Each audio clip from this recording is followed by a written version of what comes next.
복된 주일 참 잘 오셨습니다. 네, 오늘 제가 찬양대 기도하기 위해서 이렇게 올라갔더니 햇빛이 너무 좋은 거예요. 햇빛이 참 좋다, 따사롭다, 너무 따사롭고 또 참 하나님께서 은혜를 주시지 않으면 우리의 마음이 참 분주하고 또 별 생각이 없이 우리가 살아갈 때가 더러더러 있잖아요. 오늘 하나님께서 우리에게 은혜 주셔서 기쁨이 샘솟고 참 모든 것이 감사하구나 이렇게 깨달아주는 그런 진리의 영이신 성령의 인도하심을 받으시는 우리 모든 성도님들이 되시기를 축복합니다. 제가 주일날 이렇게 강단에 설 때마다 또 이렇게 예배당에 들어올 때마다 제가 그런 생각을 종종 합니다. 성도님들의 얼굴을 쫙 보면서 오늘이 마지막일 수도 있다, 그런 그냥 생각이 들어요. 그러면 성도님들을 보는 게 더 제가 사랑의 그런 마음이 되는 것 같습니다. 얼마나 우리에게 시간이 주어져 있는지 저도 알지 못하고 우리의 인생도 우리의 날수를 계수하지 못하지만 우리가 서로 만날 때마다 서로 마치 내가 좀 더 잘해줄 걸, 그런 아쉬움이 생기지 않도록 서로를 축복하고 더 따뜻하게 대하시는 우리 만천중앙교회 되어지기를 축복합니다. 오늘 말씀을 통해서 생각해 보려고 하는 것은 내가 하나님과 바른 관계 속에서 살아가고 있는가 하는 겁니다. 이렇게 질문을 하면 좀 피상적으로 들릴 수 있겠죠. 그래서 말씀을 들여다보는 가운데에서 오늘 우리가 사울의 삶을 들여다보게 될 텐데요.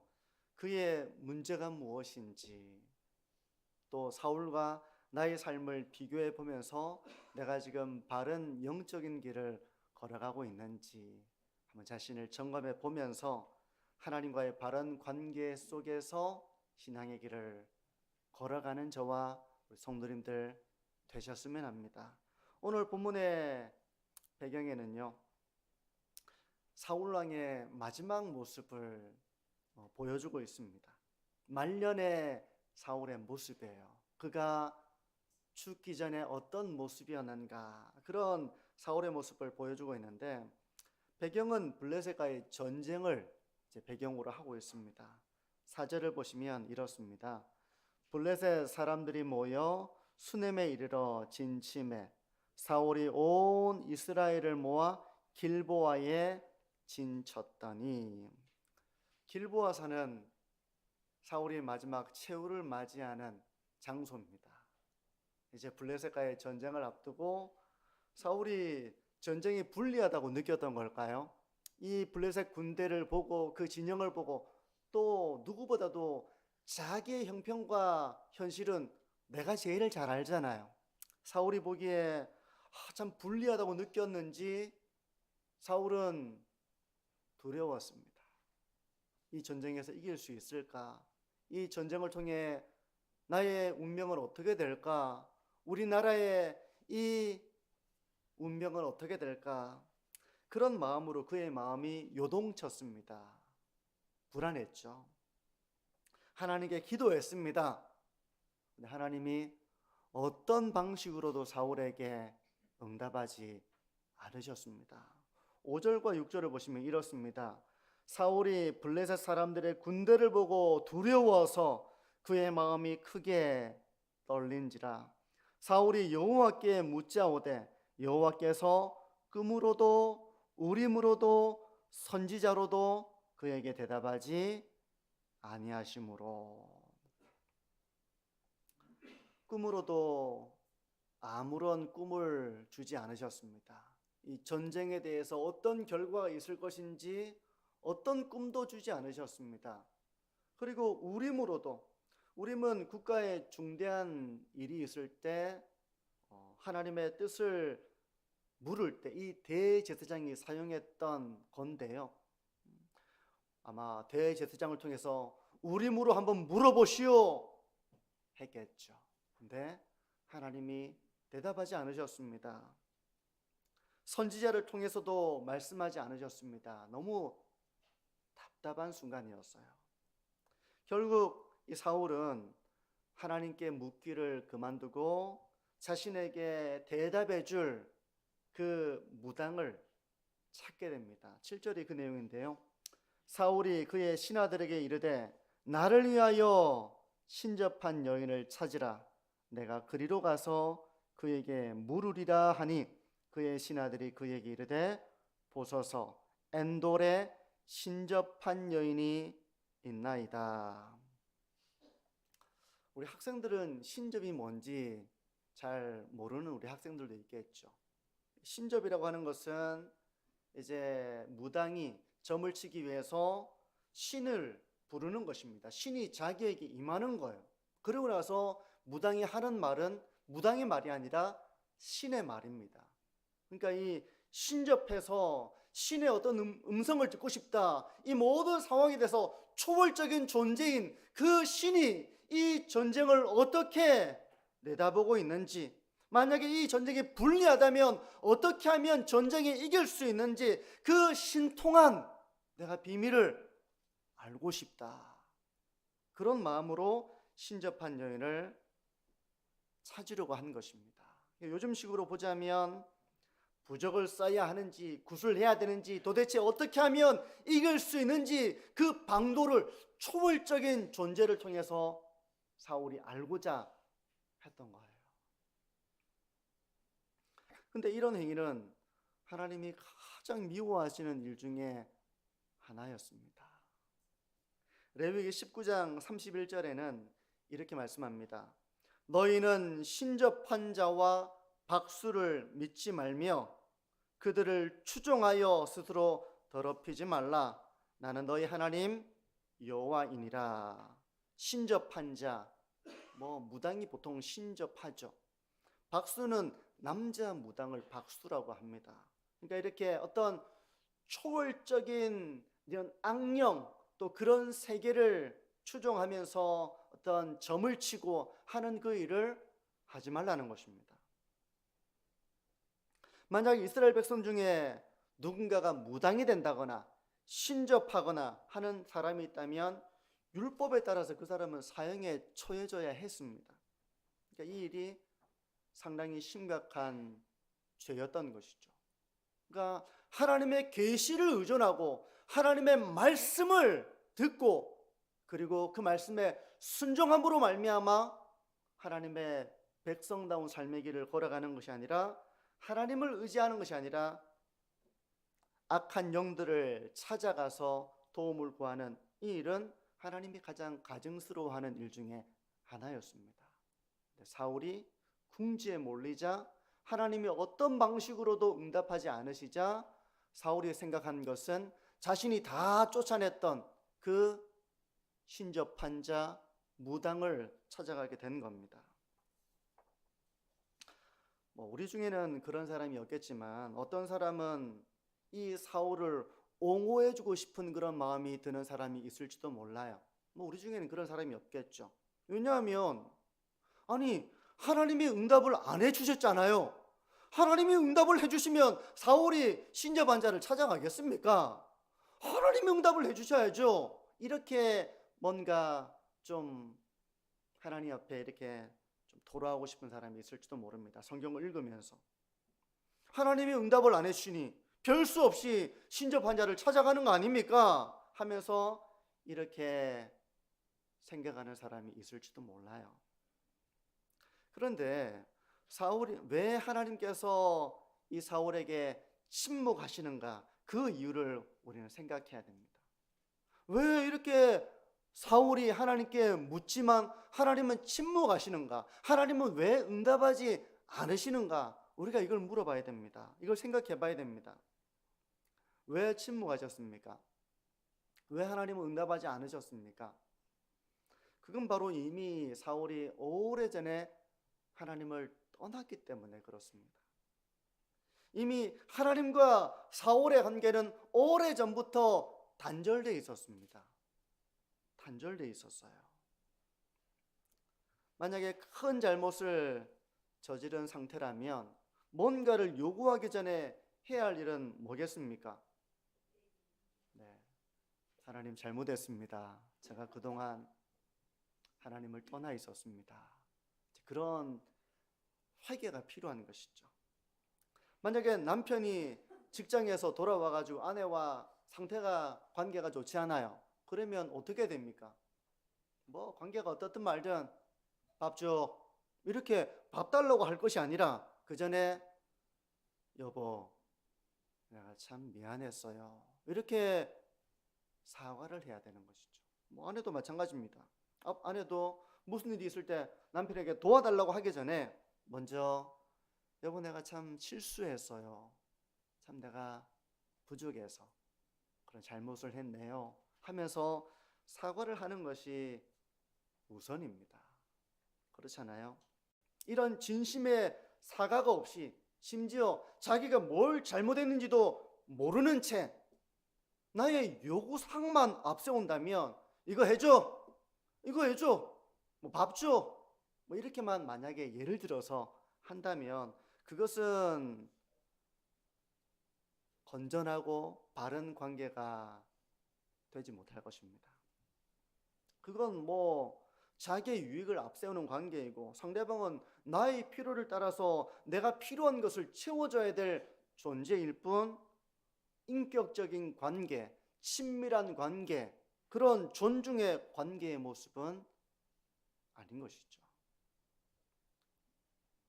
그러므로 이 순간 사울이 해야 할 일은 무엇보다도 자기의 삶을 돌아보며 회개하는 일이 되어야 했습니다. 하나님의 명령보다 자기의 생각을 앞세우고 이스라엘의 왕은 하나님의 말씀을 가까이 하며 하나님의 분부하심을 따라서 살아가야 되는 그런 최고의 지도자임에도 불구하고 사울은 그렇게 하지 않았거든요. 그걸 회개해야 했습니다. 사울은 바로 그 지점으로 돌아가서 하나님, 제가 그동안 너무 많은 죄를 저질렀습니다 하면서 첫 단추를 새로 바로 끼우듯이 하나님과의 관계를 새롭게 시작하는 바로 그 지점으로 돌아가야 했지만 사울은 그렇게 하지 않았습니다. 사울은 자기의 소견에 옳은 대로 살았고 위기의 때 하나님을 찾기는 했지만 문제가 있을 때 잠시 하나님의 능력을 이용하는 그런 정도에 불과했지 하나님과의 인격적인 관계, 하나님과의 친밀한 관계, 순종의 관계를 가지지 못한 것입니다. 하나님을 떠나 있는 그런 상태였던 거예요. 저는 오늘 이 말씀을 통해서 두 가지를 좀 묵상하면서 우리의 삶에 적용을 해보려고 합니다. 두 가지. 사울은 이미 오랫동안 마음이 투명하게 닦여지지 않은 채로 살아왔습니다. 그에게는 이미 하나님의 응답이 오랫동안 없었습니다. 하나님과의 사귐 자체가 오랫동안 없었습니다. 그래서 첫 번째로 우리가 좀 생각하면서 돌아보려고 하는 것은 우리의 삶에는 하나님과의 사귐이 있는가 하는 거예요. 하나님과의 사귐이 있는가? 어떻습니까? 우리 성도님들에게는 하나님과의 사귐이 있으십니까? 사귐이 없는 채 무슨 일이 있을 때 도와주세요 이렇게 하는 것은 그는 하나님과의 은혜 가운데 거하는 성도의 삶의 모습은 성도의 모습과는 좀 거리가 있는 것입니다. 그러면 하나님과의 사귐은 뭘까? 이런 또 더 근본적인 물음을 해볼 수 있겠죠. 하나님과의 사귐이란 뭘까? 나에게 하나님과의 사귐이 있는가 보려면 그게 뭔지 우리가 더 근본적인 물음이 필요하겠죠. 하나님과의 사귐이라고 하는 것은 하나님이 우리에게 주신 은혜의 방편인 말씀과 기도를 통해서 하나님의 은혜를 누리며 살아가는 것입니다. 그게 하나님과의 사귐이에요. 말씀을 통해서 은혜를 누린다는 것은 이런 것입니다. 성경을 읽는데 또는 설교를 듣는데 성령의 역사를 경험하는 것입니다. 그래서 이 말씀이 이런 의미였구나 라고 깨닫게 해주시는 성령의 은혜를 경험하는 거예요. 그래서 내 생각이 바뀌어집니다. 내 생각이 바뀌는 겁니다. 이전에는 되게 좌절이 되었고 아팠던 일이었지만 말씀을 통해서 내 생각과 관점이 바뀌어지는 겁니다. 아, 이런 의미가 있었구나. 이전에는 내가 원망했지만 하나님, 내 삶이 왜 이런 문제와 아픔이 많습니까? 하나님, 왜 저에게 응답하지 않으십니까? 이런 서운한 마음이었다면 하나님의 말씀을 통해서 고난의 의미를 깨닫고 나니, 아, 이 시간이 하나님이 나를 빚어가는 시간이구나. 내 생각이 바뀌게 되는 거예요. 그러니까 내 안에 있던 불평과 걱정과 이런 것들이 감사가 되는 것입니다. 내 생각이 바뀌어지는 거예요. 관점이 바뀌어지는 거예요. 또한 성경 속의 사람들이 어떨 때는 정말 나와 무관한 옛날 사람들의 그런 이야기가 이곳에 적혀 있구나 라고 생각을 했었어요. 근데 하나님과의 사귐을 통해서 그게 옛날 이스라엘 사람들의 이야기가 아니라 이게 나의 이야기구나 라고 깨달아지는 겁니다. 그래서 바리새인들의 모습을 보면서 이 사람들 정말 문제가 많네 라고 했는데, 내가 말씀을 통해서 하나님, 제가 바리새인입니다, 이렇게 내가 교훈을 받게 되는 겁니다. 이 이스라엘 백성들, 구약의 이스라엘 백성들을 보면서 저는 예전에는 어떨 때는 이 사람들 정말 답이 없는 사람들이다, 어떻게 이렇게 어리석나 이 생각을 했었는데, 이 이스라엘 백성들의 모습을 성경을 통해 읽으면서 이게 바로 나의 모습이구나, 이렇게 깨달아졌던 순간들이 기억이 납니다. 그러니까 이 말씀을 통해서 이게 옛날 사람들의 이야기가 아니라 바로 나를 일깨우고 나를 교훈하고 나를 책망하고 나를 온전하게 하기 위한 하나님의 말씀이라는 것을 깨닫게 되는 거예요. 이게 바로 말씀을 통해서 하나님과의 사귐을 누리는 실제적인 삶의 모습입니다. 또 말씀의 은혜가 폭포수와 같이 흘러내려서 하나님의 은혜와 하나님의 사랑을 깊이 깊이 알게 되는 것이죠. 이런 일체 일들이 모두 성령의 역사를 통해서 이루어지는 말씀의 은혜입니다. 성도 여러분, 우리가 이런 사귐이 있는 삶을 살아가야 됩니다. 말씀을 통해서 하나님의 음성을 마음으로 듣는 겁니다. 마음으로 깨닫는 것입니다. 찔림을 받는 겁니다. 교훈을 받는 겁니다. 은혜를 받아 누리는 것입니다. 이게 바로 사귐이 있는 삶입니다. 또 기도 가운데서 기도하다 보면 우리가 은혜를 경험하게 되죠. 기도하다 보면 하나님의 말씀이 생각이 납니다. 기도하다 보면 걱정했던 일들, 걱정이 되니까 막 기도하죠. 기도하다 보면 어느 순간 안개가 걷히는 것처럼 내 마음의 걱정들이 거쳐지고 평안을 주시는 하나님의 은혜를 경험하게 됩니다. 기도하다 보면 내가 정말 하기 싫은 일, 하고 싶지 않은 일, 하나님 저는 그건 못합니다, 이렇게 내가 기도하고 있는데 어느 순간 기도하는데 하나님께서 그걸 할 수 있는 힘과 위로와 능력을 주시는 것을 기도 가운데 체험할 때가 있죠. 여러분, 이것이 바로 하나님과의 사귐입니다. 이런 사귐이 없으면 자기를 부인하고 자기 십자가를 지는 그 신앙의 길을 어떻게 걸어갑니까? 이 은혜가 없는데 어떻게 그 길을 걸어갈 수 있습니까? 그러므로 성도 여러분, 말씀과 기도의 삶을 날마다 부지런하게 살아가시는 성도님들 되시기를 축복합니다. 그리고 이 말씀과 기도 가운데서 그냥 성경을 읽었고 이렇게 내가 경건의 시간을 가졌다, 이것이 아니라 말씀과 기도 가운데서 성령의 역사하심 가운데서 어떨 때는 참 찔리기도 하고 어떨 때는 너무 기쁘기도 하고 감사가 되기도 하고, 기도 가운데서 하나님의 권능을 통해서 내가 새 힘을 공급받아 다시 사랑할 힘이 생기고 다시 헌신할 힘이 생기는 이런 하나님과의 사귐을 통해서 성령의 권능을 체험해 나가시는 우리 모든 성도님들이 되시기를 축복합니다. 이게 있는가를 점검해 보십시오. 두 번째 우리가 적용할 것은 우리가 회개가 있는 삶을 살아가야 한다는 점입니다. 회개가 있는 삶. 우리 성도님들은 회개가 있는 삶을 살아가고 계시는지 한번 자기를 돌아보시기를 바랍니다. 우리가 아무리 온전하게 살려고 해도 우리가 온전하지 못합니다. 저 자신도 많이 불완전하고 때로는 지혜가 부족하고 연약하고 그래서 실수하고 잘못하고 하나님이 기뻐하시지 않는 일들을 행할 때가 있는 것을 저는 제 자신을 통해서 봅니다. 근데 그게 우리의 현실이에요. 요한일서 1장 8절은 이렇게 말씀합니다.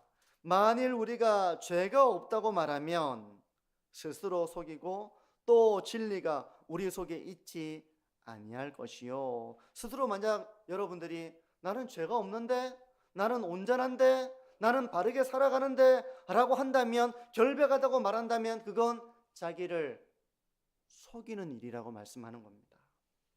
진리의 말씀이 우리 안에 있다면 우리는 필연적으로 우리의 허물을 볼 수밖에 없어요.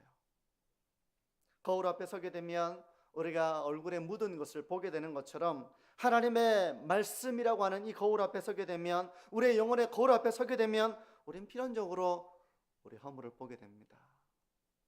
그렇게 성도의 삶에는 늘 회개가 있는 거죠.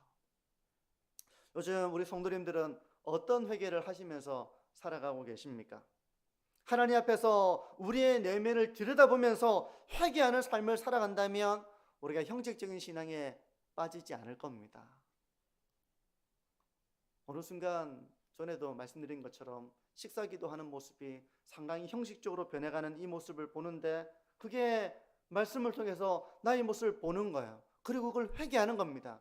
그러면 기도할 때마다 우리가 깨어있는 기도를 하게 되는 것이죠. 만약 회개가 없다면, 아무런 문제를 발견하지 못한다면 우리는 그런 형식에 빠지게 될 것입니다. 외식도 마찬가지입니다.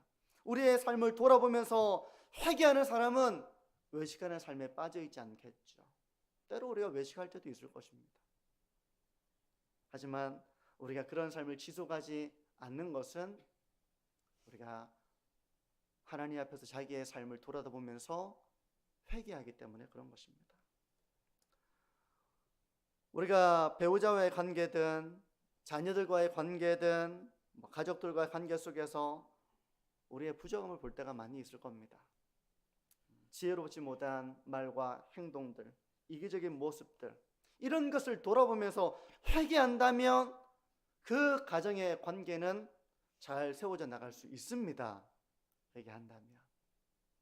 교회 성도들과 관계도 마찬가지입니다. 우리가 회개한다면, 그래서 회개하고 돌이켜서 하나님의 뜻대로 살아가는 이 자기 부인과 자기 십자가의 길을 걸어간다면 우리의 관계도 회복될 수 있습니다.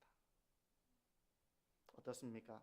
이런 회개의 삶이 있어서 그 합당한 열매를 맺어 나가고 있는가, 자기를 점검해 보시기를 바랍니다. 우리의 삶의 작은 부분 하나하나를 말씀의 거울로 돌아본다면, 그리고 성령께서 우리의 허물과 어리석음을 깨닫게 해주심으로 우리가 회개의 삶을 살아간다면 우리의 삶은 하나님과의 관계를 회복해 나갈 수 있는 것이죠. 우리가 때로는 하나님이 기뻐하시지 못하는 모습이 될 때도 있습니다. 근데 회개하지 않고 그 길을 쭉 걸어간다면 하나님으로부터 더 멀어지게 되겠죠. 부부 사이가 서로 사과하지 않고 용서가 없이 더 그런 삶을 지속한다면 나중에는 아주 멀어질 수밖에 없는 것처럼 하나님과의 관계가 그렇게 될 수 있는 것입니다. 성도 여러분, 우리가 더욱더 온전한 하나님의 사람으로 회개하며 하나님과의 관계를 회복하고 이웃과의 관계를 회복하고 우리의 삶의 자리에서 하나님의 사명을 회복해 나가시는 저와 성도님들의 삶이 되시기를 축복합니다. 사울에게는 이런 회개가 없었던 것입니다. 이런 돌이킴이 없었던 것입니다. 하나님께로 더 가까이 나아가려는 그런 영적인 몸부림이 그에게 없었던 거예요.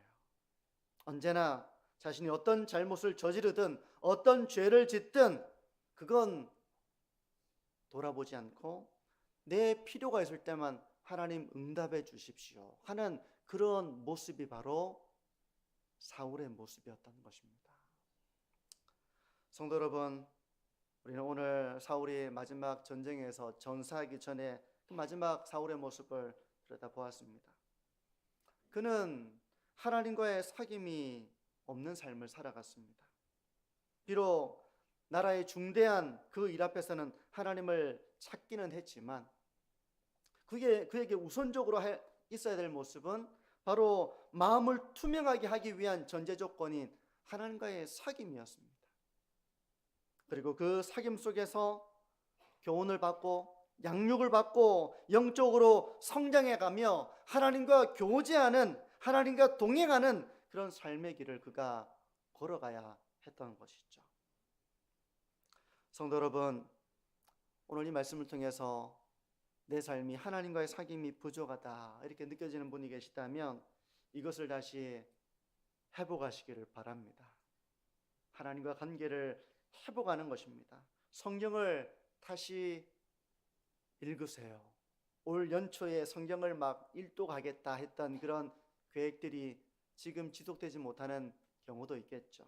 하나님의 말씀인 성경을 다시 읽으시기 바랍니다.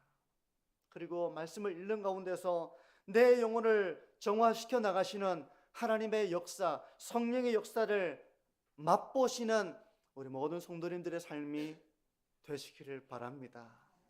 우리가 각자가 그 길을 걸어가야 하는 거예요. 하나님과의 사귐 속에서 내 허물을 깨닫는 겁니다. 내 잘못을 보는 겁니다. 그러면 다른 사람의 허물과 잘못을 우리가 훨씬 더 관용하는 마음으로 볼 수 있게 됩니다.